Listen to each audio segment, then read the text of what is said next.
Hi, I'm Ashley. And I'm Bree. We're the PR team Behind the Theatre Downstream. For our 6th season. We wanted to get to know the people behind the characters. We wanted to get real. This week, we had an absolutely fascinating conversation with Randall Palmer, who plays multiple roles in Frankenstein, the radio play. Topics of discussion included acting, hypnotism, ghosts, quantum physics, and alternate timelines. It's the perfect conversation to have right before Halloween. Hello, and welcome to Getting Real. Hello, Ashley. Hi. Well, before we begin, I want to tell everybody that we are recording on a Saturday afternoon, and the set construction for Sound of Music is happening in the garage. So we have turned on the air conditioner to cover up the sound of their construction. We've got a little buzzing in the background. We'll probably have a cat jump up here later, just so everybody knows there is going to be background music this time. So you can either hear an air conditioner and we can be cool, or we can hear a paint sprayer. So we'll go with the air conditioner. Yeah. Oh, yeah. I'd go for cool. Yeah. Definitely. Okay, so tell me your full name and what character you play in Frankenstein. Randall Palmer. Mm-hmm. And actually, I play 3 characters in Frankenstein. Only 3? I thought it was more than that. Yeah, we are talking about Randall. Captain Robert Walton. Mm-hmm. Henry Clerval, mm-hmm. Victor's best friend. Mm-hmm. And DeLacy, the creature's best friend. You get to be 2 best friends. I get to be 2 best friends. That's so cool. To tell the truth, when I walked into the audition, I had my sights set on Victor and or the creature. Mm-hmm, mm-hmm. But I put any. And then I heard George Fabish do his audition.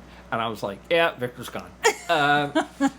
Never mind. I was like, never mind. Yeah. But when Lori called me and she said, we'd like you to play these 3 characters. And she, of course, she said Captain Walton and DeLacy, who in the script, the same person plays them. Mm-hmm. And then she said something about Henry. Mm-hmm. And I went... Now, Henry is not doubled in the original script, or is it?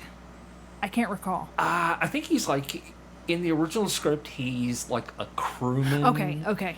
And something else. Okay. And I'm like, oh, okay. But when Lori called me and she was telling me that, yeah. It's like when you and I were talking earlier, I'm sitting there processing the voice in my head. Yeah. And I'm going, okay, now how am I going to make him sound? Yeah. And Lori goes, Randall, are you sure about this? And I went... Because you were not saying anything. Right. Yeah.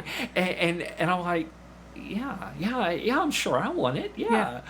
Well, you hesitated. No, I'm sorry. I'm thinking about the voice. Yeah, you were already down the road. Yeah. I enjoy all 3 of them. The more I read the script, I figure out their motivations mm-hmm. and personality aspects of each character.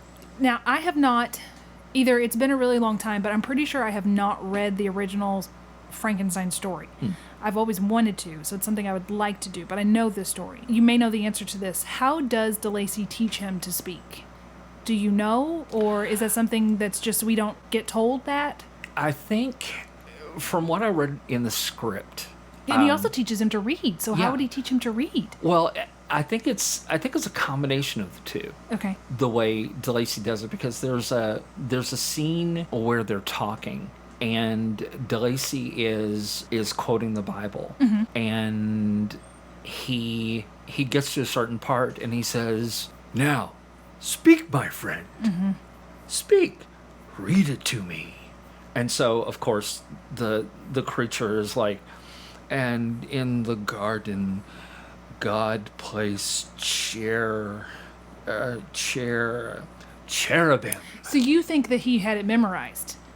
DeLacy, yes. Because DeLacy tells the creature that he had an accident and that's what made him blind. Oh. So way before his accident, he had read the Bible, from beginning to end. So he knew it. He knew it all. Okay. And then Paradise Lost is also something else that DeLacy uses mm-hmm. to teach the creature mm-hmm. to read. So that's probably something else he had memorized so he would know what each word was going to be. Yes. That would make sense. Yeah.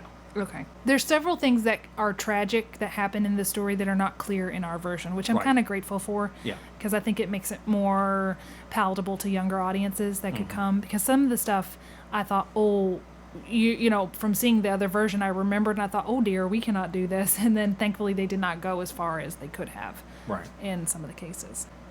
Okay, well, we'll come back to Frankenstein. Let's keep going with your semi-biography. What is your day job and how long have you been there? Let's just say I work for the parking authority of the River City in Louisville. Okay, I'm going to expand on this. Okay, please do. I am parking enforcement.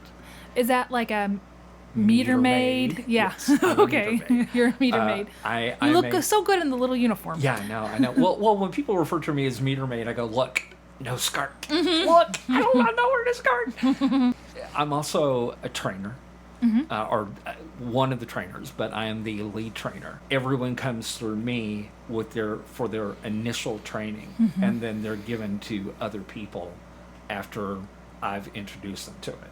And then they throw them back to me to kind of polish whatever the other trainers have done, because I pretty much memorized the test. And as I'm walking with them or as we're writing citations, I'll just test them. Yeah. I go, well, how many feet to a driveway? 4. How many feet to an intersection? 30. How many feet to a fire hydrant? 10. How many feet to a truck stop? 60. Now, why is that important? Why is it important to know how many feet? Because those are the boundaries in the citation. So you can't park 4 feet from a driveway. Okay. 10 feet from a fire hydrant, 30 feet from an intersection, and 60 feet from a truck stop. Okay. So it's a boundary thing. That's Yes. why you need to know the feet. Okay. Yes. All right, I got you. Do you like your job? It really depends on the day. Okay. Well, tell me, without using names or whatever, what is one of the craziest things that's happened to you at work? Like, does your life get threatened on the daily basis? Oh, well, about every other day. Oh, gosh, that'd be so stressful. My bosses are pretty jovial about it. I've run into this guy a few times. He is a food delivery driver, and the first time I ran into him, he did something called park non-parallel, which is you park in a spot against traffic. So you're in, like, let's say it's a northbound lane and you're parked southbound. Ooh, that's dangerous. Very. How does he even get to that point? It's just a double yellow line, and Okay. he just pulls into the spot. Okay. I said something to him about it, and of course he said things like, cannot say in this house, much less this program. But he said many things, and they were not nice. And I told him, I said, look, you're just going to have to move. And he said, well, you can't write me a ticket if I'm in the car. And I looked at him and smiled, and I said, oh, yes, I can. Why do they think that? I don't know. They probably watched Parking Wars, which I hear that a lot. I ran into him another time in front of the courthouse on 7th and Jefferson. He was parked at a fire hydrant. Oh, great. Yeah. Started writing the ticket. He came out, a lot of choice words. He scared my poor trainee. Then I saw him again on 205th Street. I found out who he was delivering for. The company? Yeah. I had written him a ticket that day. I said, look, you need to pay these tickets. I said, because you're bootable. They can put a boot on you if they find you. And he said, oh, you'll never find me. And I went... I found you twice. And I went, okay. A month later, the boot man came to me, and he said, you know that car we were never going to find? Yeah. I went, yeah. And he said, found it. And I went, okay. If I have to walk up to one of the food trucks, I just knock on the door and go, hey, can you pay the meter? Thanks. And just keep going. And they appreciate that. Yeah, rather than just writing a ticket. Right. Yeah. Yeah. Moving on to another question. What did you want to be growing up? Broadway actor. Oh, nice. Yeah. I can sing. It's just not something I do a lot of. It was Broadway actor doing, just regular plays. So tell me what your acting origin story is. You can choose for when you started, or you can choose TTD, whichever you want to say. Junior high, it was little things, solos for choir, little plays, little musicals. High school was I saw my drama teacher's passion. Yeah. And I was like, wow, okay. So I went in, and somebody said that acting is essentially pretending. And I went, I can do that. So we had to improvise. He would give us certain people to play, and we'd have to improvise. And I improvised all these people that he gave me. And then I read the script, and I'm a much better reader now than I was then. I was so nervous. But he gave me a principal role. Nice. And Was that your first role ever, or your first lead? well, it wasn't a lead. It was a principal role. Okay, gotcha. But I really enjoyed it, and then my grades kind of suffered, and so I got taken away. Then I did a musical, and I had a solo, but the solo had to be a specific voice, a guy whose voice is breaking. Oh no! But as I was reading the song, I'm like, wait a minute. This guy's voice might be breaking, but he's sitting here talking about going to prom and dating girls, and he's talking to like 3 girls throughout the entire song. And I'm like, wow, go for it, Harvey Johnson. Yeah. So that was my first real role.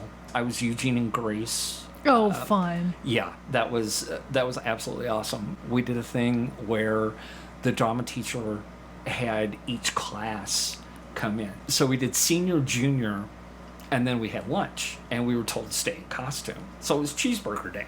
Oh, did you spill stuff on your costume? No. Oh, good. But I love cheeseburgers. So I was getting ketchup, and the homecoming queen walks up next to me, and she goes, "You're Randall, right?" And I went, "Yeah." And she goes, "Hi, I'm Ann." And I said, "I know, you're the homecoming queen." And she goes, "You know who I am?" And I went, "Yeah, you're the homecoming queen." She said, "Well, I just want to tell you that we really enjoyed it, the musical stuff and stuff like that." She said, "We're coming to see it tonight." And I went, "Well, great. I hope to see you there." And she was like, "Okay." And so she walks away, and I tripped over a cord. Of course, I didn't go splat. I just went thunk. It was a very Eugene move. Oh, very Eugene move, yes. Then I got into community theater. I think over a 2-year period, I did 5 plays, and they were leads. Do you have any hobbies or hidden talents that you want to tell us about? I am a clinical hypnotherapist. And what does that mean? Okay. So a clinical hypnotherapist is somebody who, let's say you have a problem or an issue, like you want to stop smoking. Okay. If you want to stop smoking, then you see the hypnotist, and the hypnotist brings you in, asks you questions, kind of gets to know your personality and stuff like that, and then they build a program. The program then they use on you. They put you under, they put the post-hypnotic suggestion into the same program, post-hypnotic suggestion, and then they wake you up. It is like my instructor used to say, it's basically what you're doing is boring them to death. My hypnosis voice sounds like this. "Hello, greetings and welcome."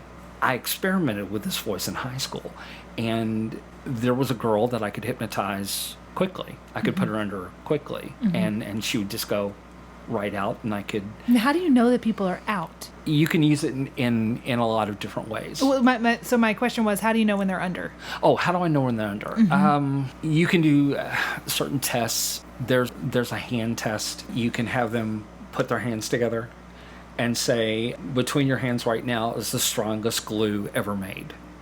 And when I say pull your hands apart, you're not going to be able to, because this glue is so powerful that you just can't pull your hands apart.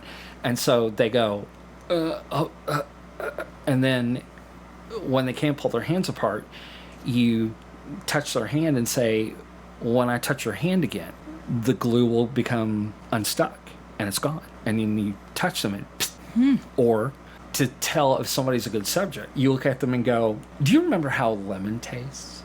You've tasted lemon before?" Ashley's a good subject. Why? Because I made a face? Yes. Oh. Yes. Because you had to remember that, and you made the face. Oh. So that tells me that you have a good imagination, and you can bring that to the forefront. And that tells me, okay, she's a good subject. I can also tell, like, breath rate when I'm talking to a client and they're breathing and I'm watching them and I'm talking to them. I can see their rate of breath slow down, just different things. So what you were saying before we started recording is that you can never have someone do something they wouldn't normally do. So talk a little more about that. Right. The media and movies and stuff like that have portrayed hypnosis as mind control, and hypnosis is not mind control. Mind control is a whole other set of processes, drugs, torture. You know, that's like the MK Ultra stuff. Yeah, the MK Ultra. That is not hypnosis. Hypnosis is taking you into an altered state of consciousness, putting a suggestion in, and then bringing you out of it, and then having that suggestion take hold. Like I said before, if I asked you to rob a bank because you wouldn't normally rob a bank, right, then that wouldn't normally happen. Right, you just sit there and go, no. And people believe that you can do this, that a hypnotist can make somebody, you know, all their inhibitions fall away and they can rob a bank, or they can do this or that. I've even heard a story of a lawyer hypnotizing one of his clients and his clients doing all these things, and I'm going, no, he's not that good. He's not that good. There has to be some kind of agreement mentally in the person's mind, an agreement for them to do said thing. So my question earlier, which I guess we just should have recorded this earlier, but my thought was, if you're trying to get someone to quit smoking, and you say you can't make someone do something they don't want to, but they smoke, but they have to have made an agreement with you that they want, above all, they want to quit smoking, even if it's something that they do, right? Yes. Yeah. Because I can sit there and go, you know, smoking is not good for you. You know, it's you're breathing in all these chemicals and nicotine, and but if they don't want to, then they won't. It has to be something. And if I have a client come to me and want to stop smoking, do you really want to stop? Yeah. Can if I said right now, you can't have any more cigarettes, never, ever again, could you handle that? And they're like, yeah, because I mean, my health is terrible, and I don't want to do this anymore. And I had a particular client that I told her, I said, look at it another way, because she's like, oh, my health. I said, okay, but look at it this way too. How much do you spend on cigarettes? Yeah, the money, just the money. Right. I said, take the money that you spend on cigarettes a week and put it in a savings account. I said, and then in a year, go on vacation, because you're going to have that much money in your account. And she's like, yeah, now that I think about it, you're right. Yeah, because you're blowing money. And with cigarettes, it's not necessarily nicotine, it's ritual. Yes. I've heard that. It's the habit. Yes. It's the I want, or the oral fixation, or the I need the thing to do. It's just the habit of doing it. And you need to break that ritual. Give them something else to do, to be constructive, to get their mind off of wanting to have a cigarette. How long does it usually take? With habits, typically 21 days. I like to go for just an extra 9 and make it 30. 30 days? Yeah. What is again, you don't have to know names, but what is the oddest thing anyone has come to you and said, I want to stop doing this, or I want to start doing this? What's the weirdest thing you've been asked to do? I had somebody who wanted me to, because he believed that he had been abducted by aliens. And so he wanted me to go in and find it. And figure it out? Yeah. And then I'd seen a Mila Jovovich movie where she played a psychologist and she was doing that, and then aliens came and attacked her. And I was like, yeah, that's motivation. But no, I went in and took him to the day, the hour, the minute, and he came straight out of it. And I was like, He came straight out of hypnosis on his own? Yeah. Without you bringing him out? Right. So what does that mean? It can mean that whatever's in there, whatever happened to him, motivated him enough for me not to look at it. Do you think that indicates that maybe it was real? It's possible. Or that something tragic enough or life-altering enough happened in that minute. Those are the two that I'm going for. Either he was abducted, or there was an event so tragic that his mind put it away. Because in the human brain, we take in 4 billion bytes of information per second, but only process a couple million. Now, skin, breathing, temperature in the room, the way your hair feels, the headphones on your head, all these things are going through are being stored in your brain. But the brain takes each of these little clusters and says, okay, well, I don't need to know how the headphones feel in my head, so that's gone. The temperature in the room is comfortable, that's gone. So it deletes the things that you don't need. You're taking in all this information, but it doesn't necessarily need it. So it just deletes it, or it puts it into Categories and then files it away. I had a thought. So you were talking about how, like she said, basically you induce a panic attack if they start to, like the can't breathe kind of thing. Oh, yeah. Could you, is it like a thing where you can like help anxiety? Like, Oh, yeah, definitely. And not only that, but I can teach you to do it yourself. Are you okay that I haven't asked you all the same? I'm fine. Okay, because I'm fascinated by what we're talking about, so I don't want to interrupt the flow of what we're talking about to go to be like, okay, what's your favorite show? Phantom of the Opera. Well, okay, I will ask you this. We'll go back to a little bit of acting stuff. Do you have a favorite? Do you have a dream role? Yes, it would be the Phantom. Yeah. Yeah. I am such a fan of all the Phantoms, and the voices are just incredible. And also, I pointed this out to my daughter in the Phantom of the Opera movie, where Christine is praying in the chapel. Is this the Gerard Butler version? Yes. Okay. Praying in the chapel, and the picture of her father, it's Ramin Karimloo. Who's that? He's one of the Phantoms. Oh. He actually played the Phantom in Love Never Dies, which is the sequel to Phantom of the Opera. I did not know there was a sequel. Yes. Love Never Dies. Interesting. So back to Frankenstein. Yeah. What is your favorite version of Frankenstein? Young Frankenstein. I have been waiting for somebody to say that. It's all been the National Theater, which is great, but come on. Yeah. Young Frankenstein. Of course it's a parody. Did you know that Gene Wilder wrote that?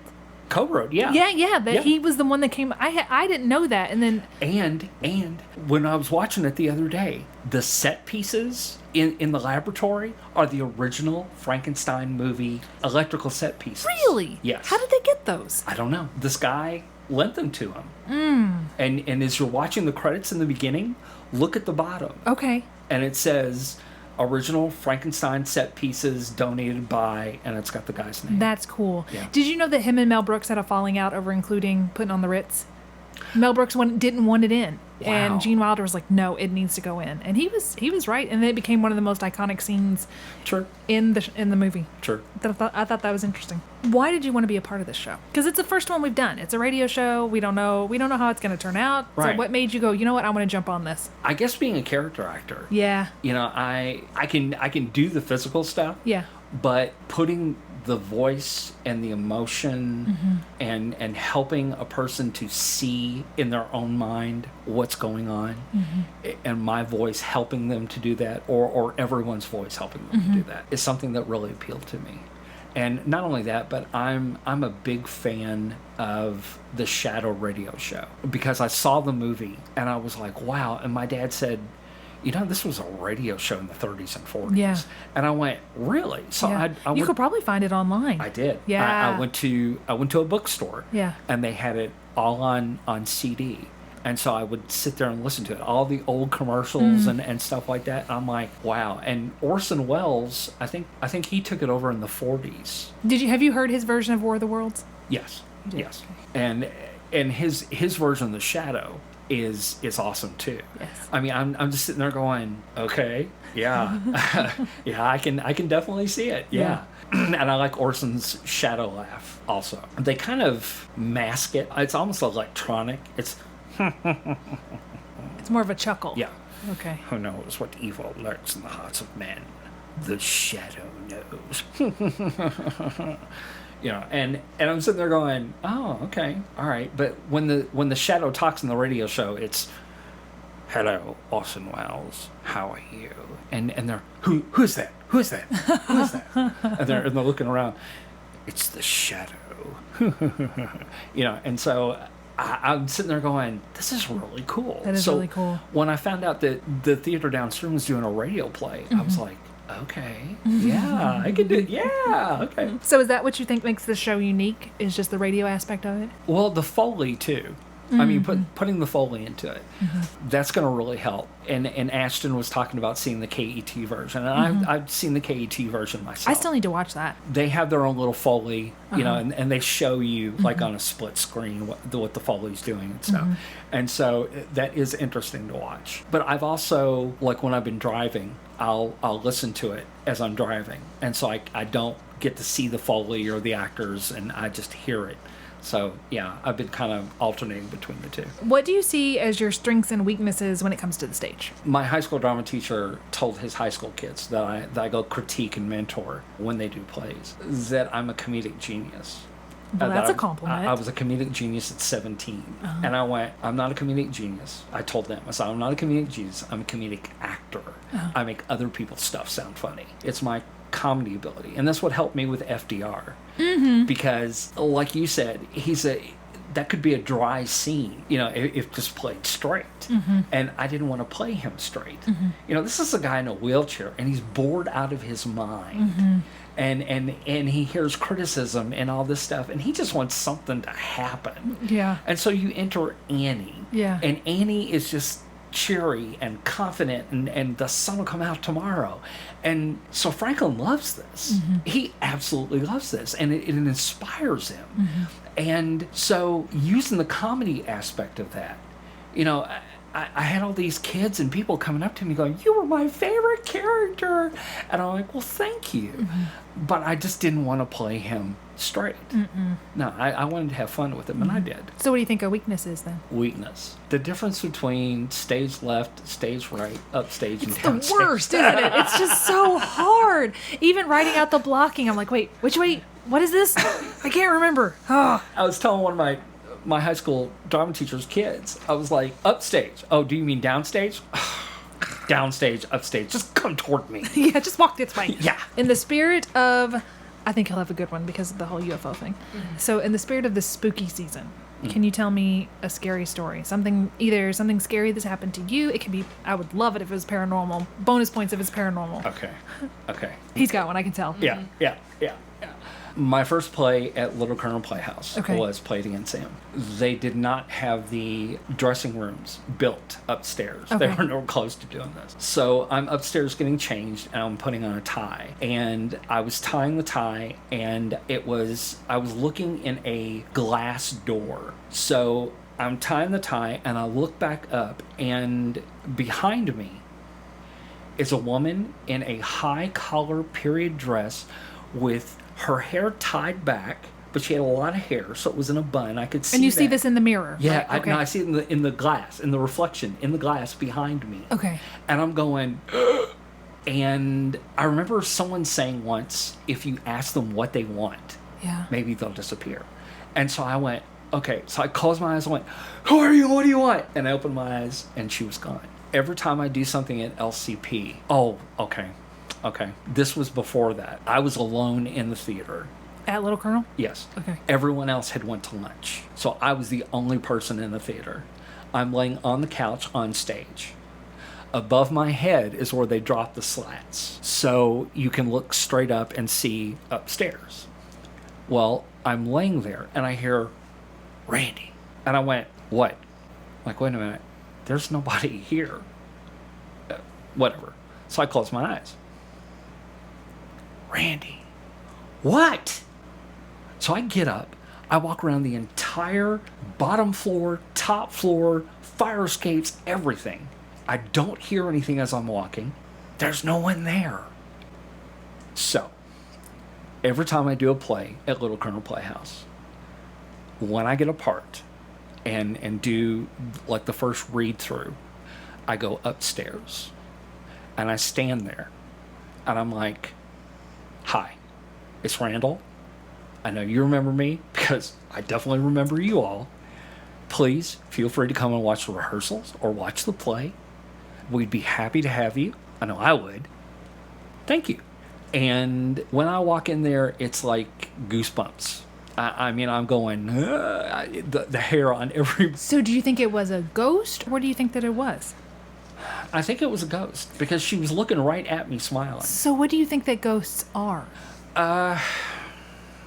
Basically disembodied spirits. They're people who haven't really moved on, or what parapsychologists like to call residual energy. Residual energy is just like a tape, a constant videotape playing. Mm-hmm. And if you hear like footsteps the same time each night, or you see somebody walking through the hallway and then they disappear into the wall or something, and you've seen this more than once, then that's what's called residual haunt. It's basically like my wife calls it, she calls it a slip in time. I was going to say, do you think, I listen to a lot of podcasts, I've talked about that before, but do you feel like, okay, this would go into sort of a Christian belief system, mm-hmm. like the Lord knows the beginning from the end, Alpha and Omega. So right. We've been told that we have time, we have clocks, because everything is actually all happening at once, but our minds can't handle that. So we have clocks that put it into 24-hour segments for us. So if time is all happening, like we've had this conversation at the same time that we've done other things, it's just all at the same time. Could it be that it's like an overlay of it's just these two, there's a little slip in time and these two right. things overlay, and what happened in this room, like maybe 100 years from now, somebody will be in this room and they will get a glimpse of us because, there was just a little hiccup in the time continuum, right. kind of thing. And it goes to quantum physics. Mm-hmm. There's something called superpositioning. You, this morning, decided to get up and let's say you had coffee. Mm-hmm. But let's say you decided to lay down and stay there for another hour. Okay, so each decision that you make... Yeah, there's one decision where you're getting right. up and doing the coffee. Exactly. It's like one timeline. Right. And the other timeline is where you're laying in there. There's something other... Tell me what you think this is. Sometimes Mom and I clean houses. I help her part-time. So there will be a podcast that I've listened to, and I won't go into this house for another month. But I will walk into the room where I was a month ago, and I'll be able to tell you exactly what I had listened to, podcast-wise, a month ago, even though I've listened to hundreds of hours since then, but I know exactly what I was listening to in that room. Well, that also falls into something from neurolinguistic programming, is mm-hmm. something we call anchoring. Anchoring puts, like you were listening to this particular podcast, mm-hmm. doing a particular thing yes. in this house. Yes. So when you do that again, it triggers a memory? It triggers a memory. Okay. It's what we call an anchor. Is that why some people, when they memorize lines in theater, they have to be on the stage? Because, like for Brian, he'll say, I can't remember the line, but once I get to the couch, it's there waiting for me.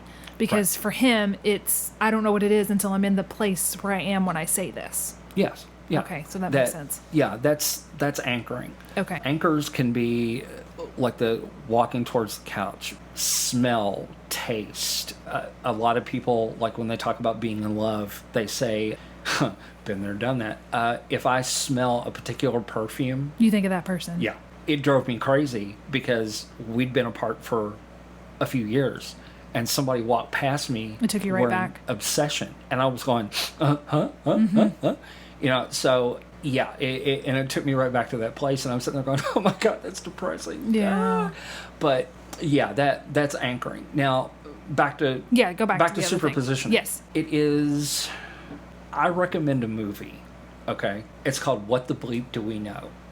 Oh, it is about quantum physics, but it's told.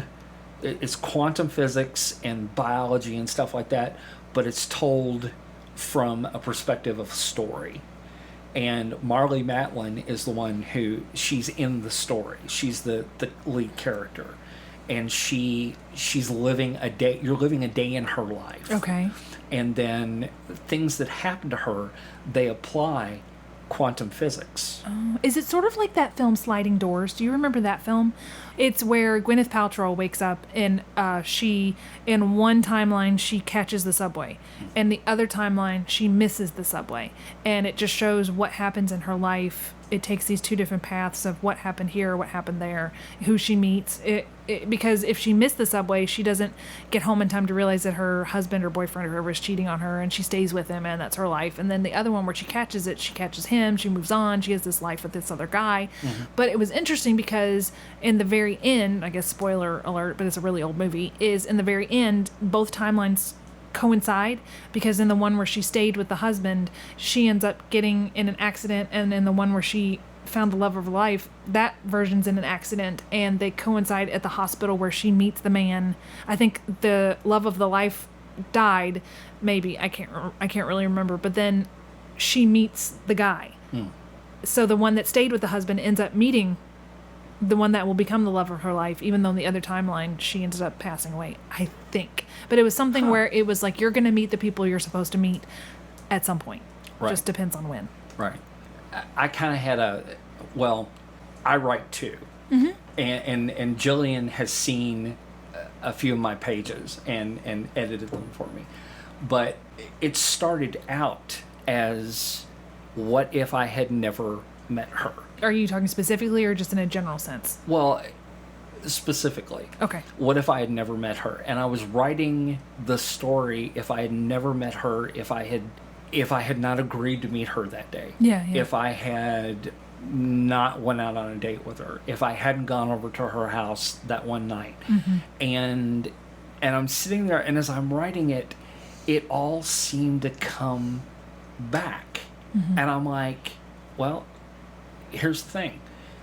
As bad as it was on my heart, it had to happen. Right. Because without it, right, I wouldn't be the person that I am now. Exactly. Yes. So, and I was like, wow. But then I sat down and I started imagining things. I imagined a different life. I took her, and I only took her from a certain age, and then I added things to her. So she's basically an amalgam of different people.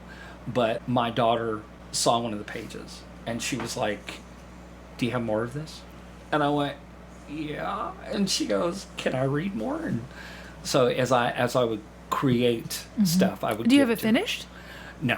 Oh, okay. No. It's in my head, and I sit there and I start writing, and I go, no, I don't want to do that. I don't want to move in this direction. So, and then I go, oh crap. So yeah, and it just it sits there until I find it again and start reading it, and I'm like, did I write this? Yeah, enough time passes, you go back and you read your stuff, and you're like, that's not me. Yeah, that wasn't me. I didn't do that. I'm just sitting there going, this is good. That can't have been me. I went one day. For some reason, the car took me to Caesars, Indiana, and I walked in there, and I sat down with my pen and paper, and I just started writing. I don't know why. I don't know why it was there, but I was writing so fast my hand couldn't even keep up with me. Wow. And I mean, I'm just sitting there flipping pages and writing and flipping pages, and I got a pretty good chunk of it done. And I'm going, where did this come from? But It needed to be said. Yeah. Okay, we'll do the rapid fires. Okay. I'm really enjoying this conversation, by the way. If I wasn't thinking of future us, like editing, I'd be, let's talk more. But future us is like, at this point, we're both like, oh, I'm not going to like this in about a day. Yeah, right. Sorry. It's okay. It's okay. So we're going to do some rapid fires. It just means tell me the first answer that comes to your mind. Doesn't necessarily mean it's like, oh, this is definitely what I think. Okay. What is your favorite movie quote? As you wish. Oh, that's a good one. If you could choose, what show would you want TTD to do next? I just don't know if we have the people. It doesn't matter. Just if everything, conditions were perfect. The Music Man. Yeah, that would be good. Yeah.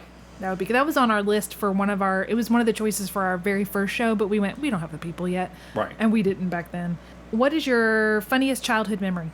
Oh, goodness. Oh, okay. So, I think I was 8. my mom, brother, sister, and I were eating milk and cookies, and my mom was drinking some milk, and I said something, and my mom started laughing, and milk started coming out of her nose. That is pretty funny. And that just made us laugh even worse. Oh, So yes. yeah.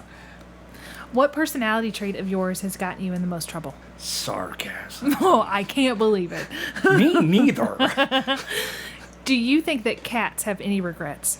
No. No, not a bit.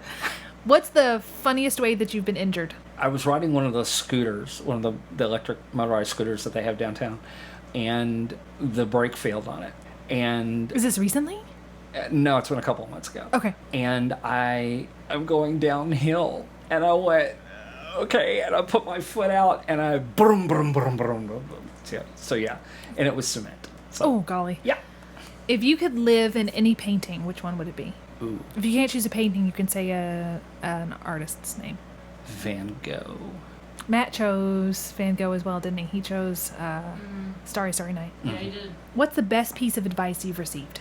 The first musical that I did when I was in high school, my grandfather came to me, and this is the first thing he'd ever seen me do.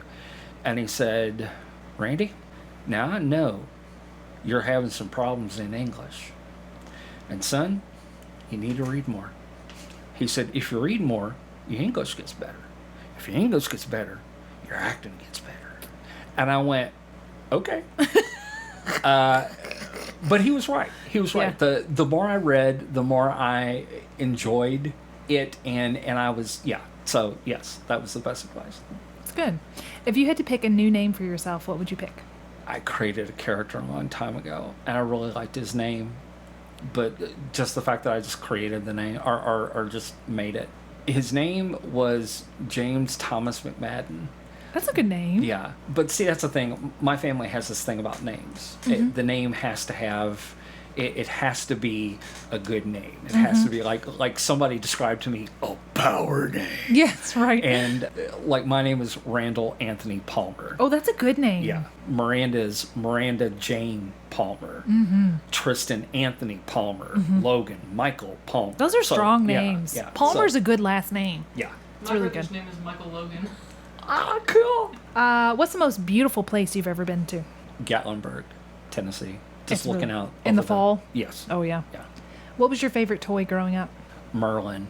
It was a little computer game. You could play all kinds of games on it, and I Loved it. loved it. Absolutely loved it. Have you seen The Nightmare Before Christmas? Yes. What door would you have chosen? Which world would you have chosen? I'm gonna have to watch it again. I'm not sure. Do you remember any of the worlds? There was Thanksgiving, Christmas, Halloween, St. Patrick's Day, Arbor Day. Halloween. This Halloween. is Halloween. This is Halloween. What's the most interesting thing in your wallet? A parking ticket? No, I give those to people. I give those. I don't get those. Well, we were doing this thing, and somebody said, well, you need to de-stress and you need to decompress, and I turned to look at my supervisor and said, you know how I decompress? And she said, how? I said, I write parking tickets. Well, if you're a hypnotist, can you hypnotize yourself not to be stressed? Oh, yeah. Okay. Yeah. I mean, I can close my eyes and take 3 deep breaths and go, I'm going to count from 10 to 1. When I reach 1, I will be completely relaxed. And it works on yourself. Yes.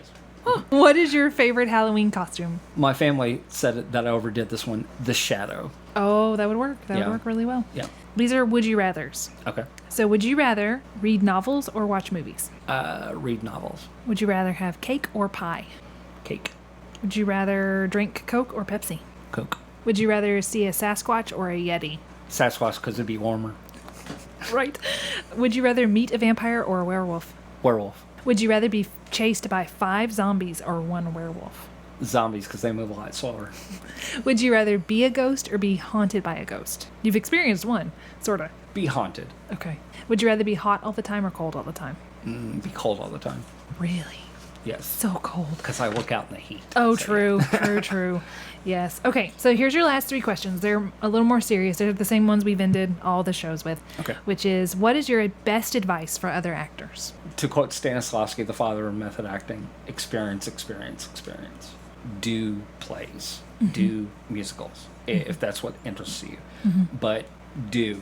And the more you do it, the better you get at it. What would you tell the 10-year-old version of yourself if you could go back and visit him? Don't marry the redhead. Is that okay to include? Sure. Okay. She probably won't listen, I guess.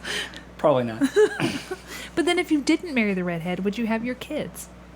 Well, and I said that to my grandmother. I was like, if I hadn't met her, if I hadn't married her, then I wouldn't have Miranda. And she was like, well, don't worry. Miranda would have come around one way or another. And I went, wow, that is very zen. Yeah. And she was like, I just came off the top of my head. It's just grandma wisdom. Yeah, grandma wisdom. If you knew you could do something without fail, what would you choose to do? You're not going to fail at it. It's going to succeed beyond your wildest imagination. Sing. I like to do it anyway, but if I could sing more genres without fail, I would be a Broadway star. Because I mean, I like to sing, but I'm not where I want to be as a singer. So, yeah, it'd be singing. Okay. Well, that's all I have. Anything else you want to say?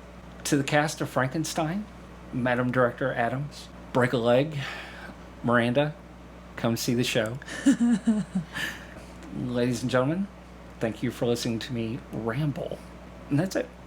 Ramble or Randall? Pretty, yeah, exactly. Exactly. Well, thank you. Thank you. Special thanks to Randall Palmer and to the sponsors of our show, Eminence McDonald's and the bookstore at the Berry Center. This concludes our Frankenstein cast and crew interviews. We hope to have a special bonus episode released on Halloween before we begin our interviews with selected cast and crew from The Sound of Music. Join us next time. This episode of Getting Real was executive produced, edited, and written by me, Ashley Raymer-Brown. It was produced and co-written by me, Bree Highshoe. Music was provided by Final Cut Pro, and artwork was created by Ashley Raymer-Brown. That's me. And Bree Highshoe. That's me. Getting Real is a separate entity from the Theatre Downstream. The thoughts and opinions of the hosts and guests are their own and do not reflect the thoughts and opinions of the Theatre Downstream or the sponsors of their shows. Thanks for listening.